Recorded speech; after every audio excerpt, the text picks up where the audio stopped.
Hey, welcome to the Explainer. Today, we're going to break down 10 key concepts you see thrown around in the news all the time. And trust me, once you get these, you'll see everything from economic reports to global politics in a whole new light.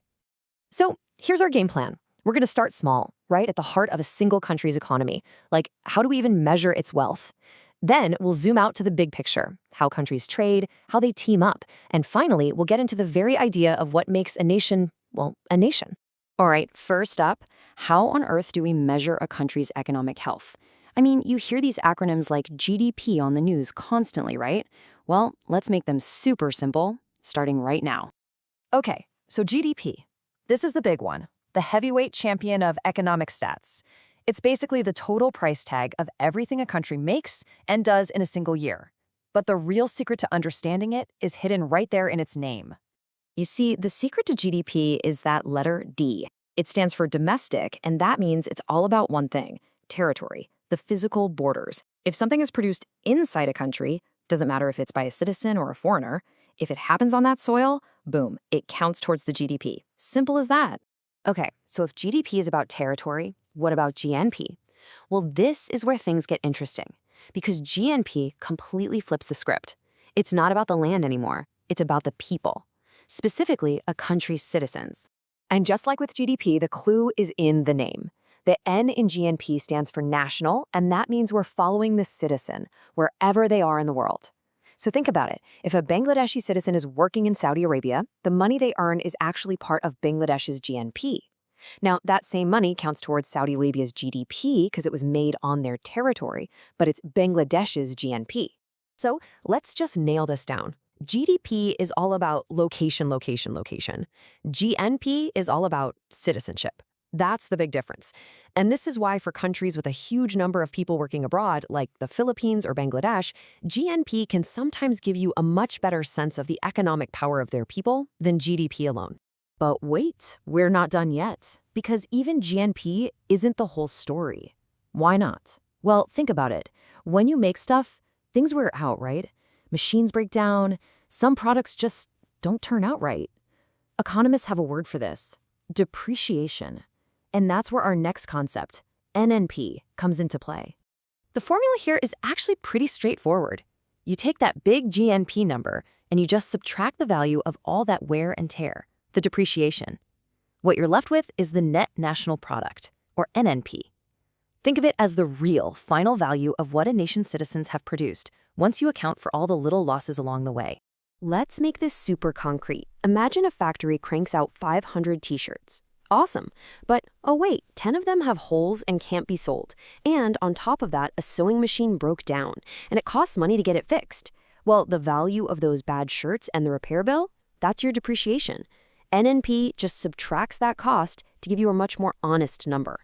Okay, so we've got a handle on how to measure one country's economy. But, countries don't exist in a bubble. They trade with each other.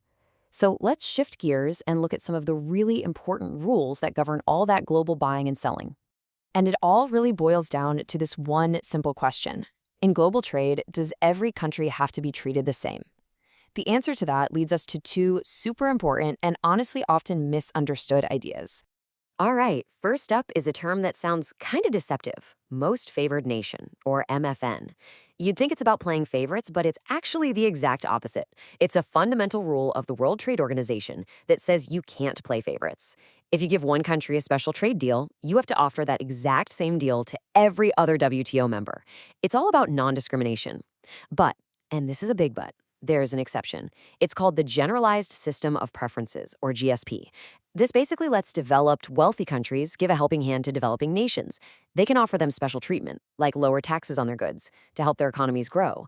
And they don't have to offer those same perks to other rich countries. It's like a built-in advantage for the little guy. Okay, so we've got these big global rules, but you'll also notice that countries love to form smaller clubs with their neighbors. Let's dig into how those regional partnerships actually get built.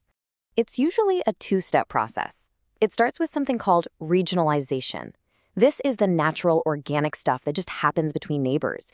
People crossing the border for tourism or work, goods flowing back and forth, cultures starting to mix. It's all very informal. But then governments step in and decide to make it official. And that's step two, regionalism. That's when they sign the treaties, create formal organizations, think of the European Union or SAARC in South Asia, to manage and really deepen that partnership.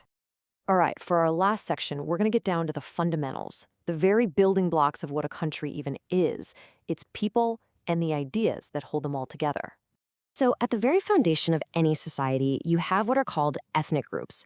These are basically communities of people who are connected by some common thread. It could be a shared language, a culture, a heritage, or a religion.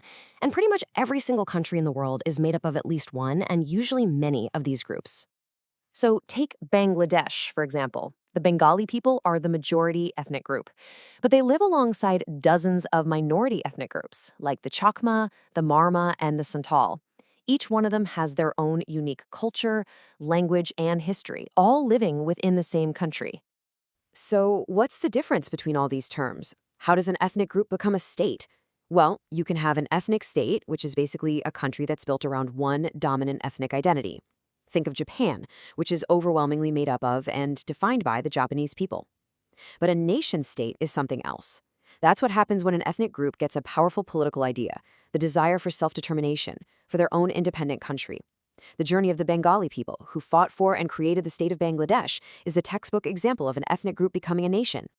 And that leads us to our final and maybe most relevant idea for today's world, the multinational state. This is where many, many different ethnic groups, some large, some small, all come together under a single shared national identity. So in Bangladesh, whether you are Bengali, Chakma, or Marma, you are all Bangladeshi. In America, people with roots in Africa, Europe, or Asia are all American. It's this idea of a shared identity that can be bigger than any one ethnic background. So there you have it. From now on, when you see an economic report, you'll know exactly what the difference is between GDP and GNP. When you hear about a new international agreement, you'll understand that journey from informal connections to a formal block. These 10 concepts are like keys, really, that unlock a much deeper understanding of the world buzzing around us. The only question left is, what will you see differently first?